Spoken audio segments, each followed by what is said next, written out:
Muito bom dia, graça e paz. Hoje, domingo, 11 de janeiro de 2026. Estamos aqui para mais uma meditação da Palavra de Deus e hoje com um assunto como que uma palestra para casais. Antes de tudo, vamos orar a Deus, pedindo a Deus a inspiração, porque somente Deus é que, por meio do seu Espírito, é que tem a palavra, a sabedoria e a palavra certa para cada um de nós.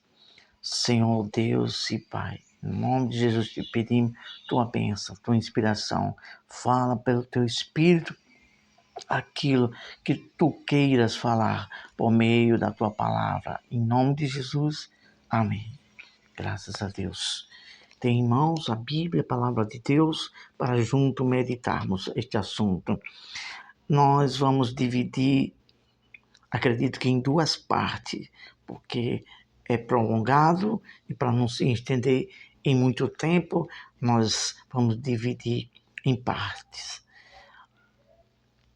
O nome deste assunto, dessa palestra para casais, a fórmula para a felicidade na vida conjugal segundo a Bíblia. Somente Deus, que é o princípio da sabedoria e foi Ele que nos fez e sabe como interagir, como somos nós por dentro, com essa estrutura e sabe o que fazer para nós sermos felizes na vida a dois.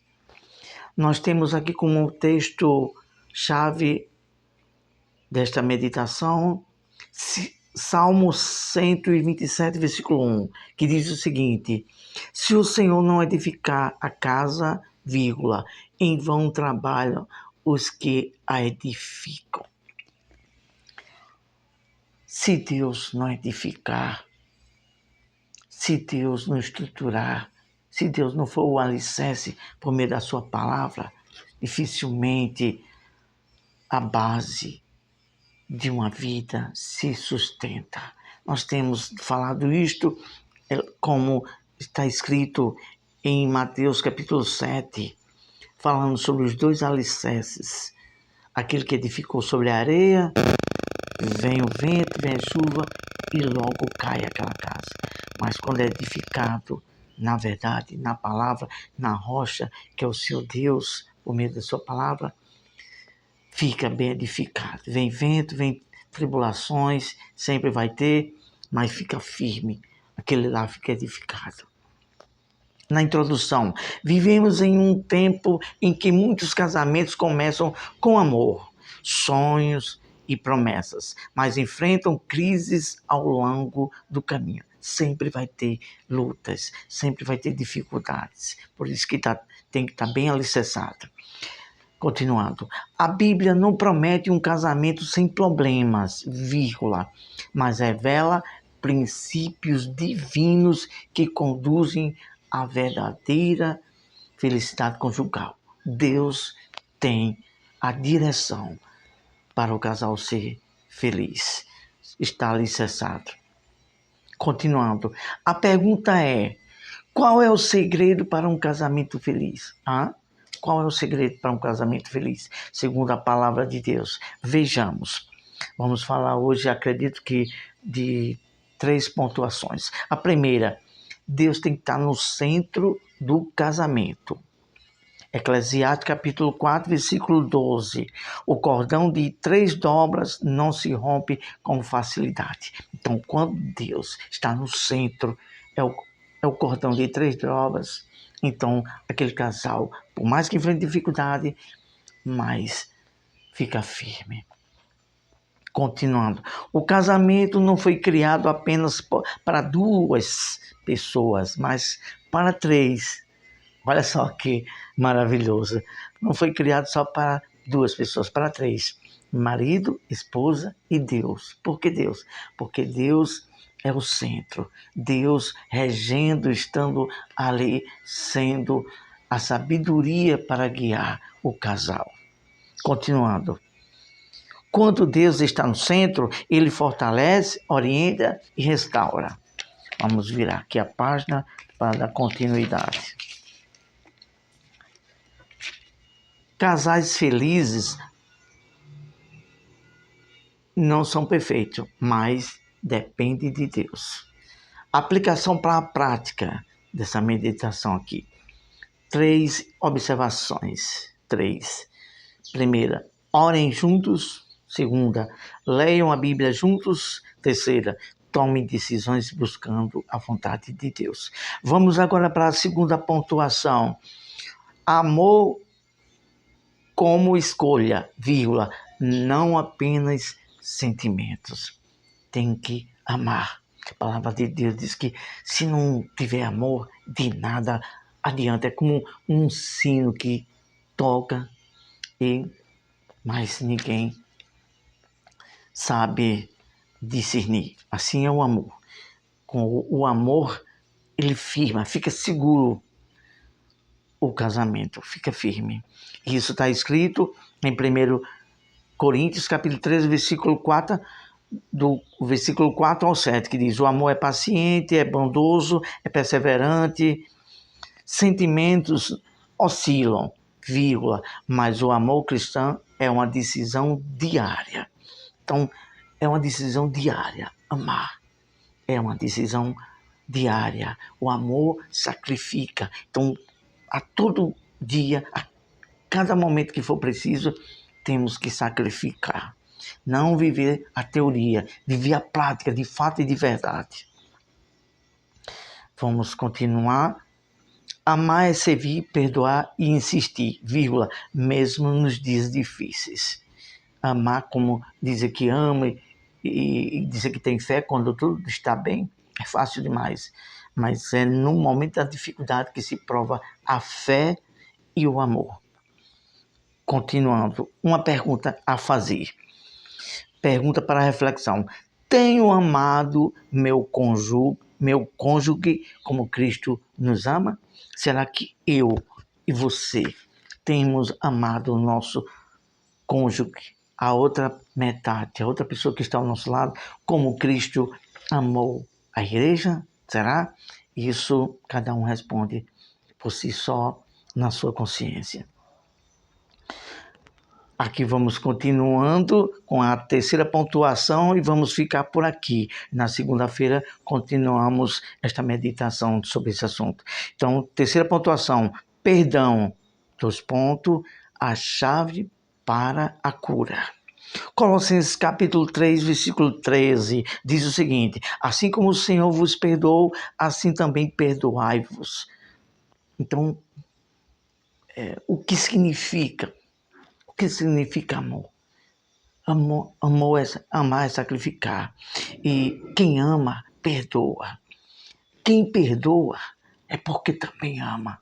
Então é assim, quando tiver os defeitos, quando tiver uma falha, perdoar. Continuando aqui, nenhum casamento sobrevive sem perdão. Ponto. Guardar mágoas endurece o coração e afasta o casal. Olha só, guardar mágoa endurece o coração. Ah, como nós temos falado sobre isso e entendemos, sabemos como Deus quer nos ensinar. Como é tão difícil. Esse ponto que nós falamos aqui, a gente chegamos a ficar fervendo de uma emoção, para as pessoas entender essa parte espiritual, que a mágoa é algo muito espiritual do mal. E as pessoas que não se perdoam vai alimentando pouco a pouco a esta mágoa. Quando pensa que não, virou já um câncer espiritual na sua alma, fica com o coração endurecido. E não sei se alguns devem saber sobre a história de Moisés e o faraó do Egito. Deus falou com Moisés para falar para ele: deixa o meu povo ir, que estava como escravo, e nada dele deixar. Então Deus disse: eu vou fazer maravilha, eu vou fazer isso, até que ele também venha soltar o meu povo. Então, quando a pessoa está endurecida, vai acontecendo uma coisa e outra, e nada de perdoar, e nada de liberar perdão, nada de fazer o bem.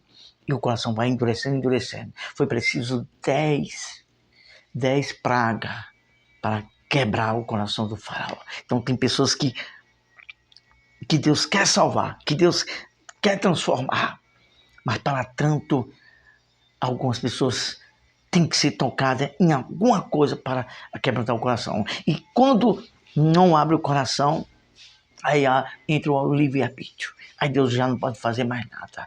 Então Deus fez isso, Faraó, para libertar o povo. Deus teve que tocar nos primogênitos, naquele tempo no Egito, e foi ferido o filho de Faraó. Aí ele abriu por um momento e ele libertou. Mas depois continuou ao coração endurecido. É triste quando a pessoa é orgulhoso, não perdoa e endurece o coração. Como é terrível.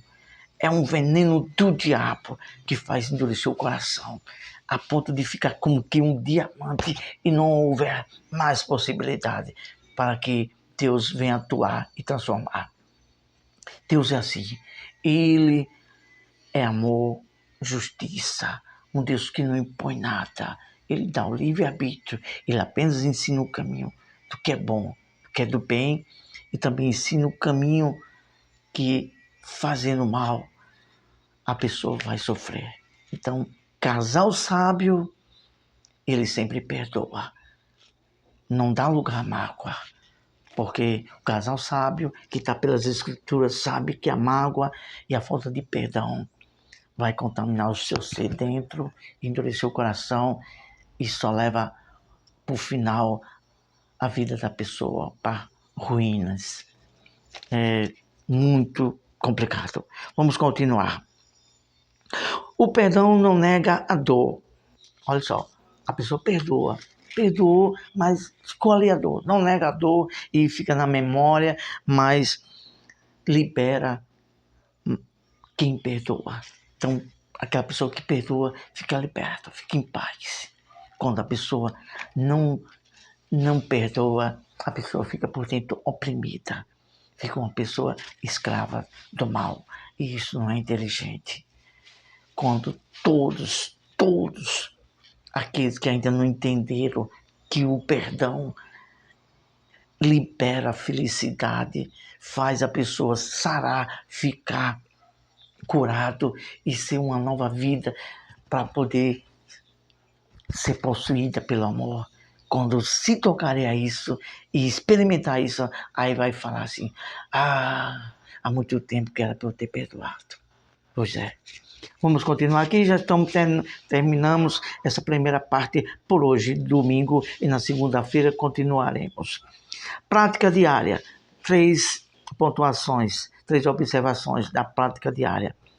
Resolver conflitos rapidamente, não ficar protocolando, depois eu vou ver, depois eu perdoo, eu vou ver se eu posso perdoar. Segundo, não lembrar de erros passados. Perdoou, ficou para o passado, esquece. Terceira observação, escolher a reconciliação. Aí é onde entra a humildade de espírito. Reconciliação. Porque a pessoa sabe que está errado e que é ela que tem que ir, mas muitas vezes aquele tem a humildade de espírito mesmo estando certo, vai lá e pede perdão. Desce. Maior virtude, para mim, servo de Deus Neto, Severino Neto, é o esvaziar. É o esvaziar. Tenho certeza absoluta por Deus. Vamos agradecer a Deus. Amado Pai, Deus, está em tuas mãos. Nos ajude a entender a essa área, a todos esses conselhos que foi dirigido, guiado pelo teu Espírito e usando o teu servo, nosso amado amigo e pastor Adonias. Aqui estamos, meu Deus, para dar uma parcela de contribuição para ajudar tanto a mim como a outros casais. Abençoe para a tua glória, em nome de Jesus. Amém. Graças a Deus. Ótimo domingo, reúna a sua família, celebre, agradeça a Deus por tudo que Deus é, pelo lar abençoado. E se você ainda que está passando conflito ou não tem uma família ou um lar, saiba, Deus é poderoso para restaurar e para proporcionar um lar, uma família para todo aquele que crê e que busca na direção de Deus a este respeito. Ótimo domingo, até a próxima. Deus abençoe a todos nós.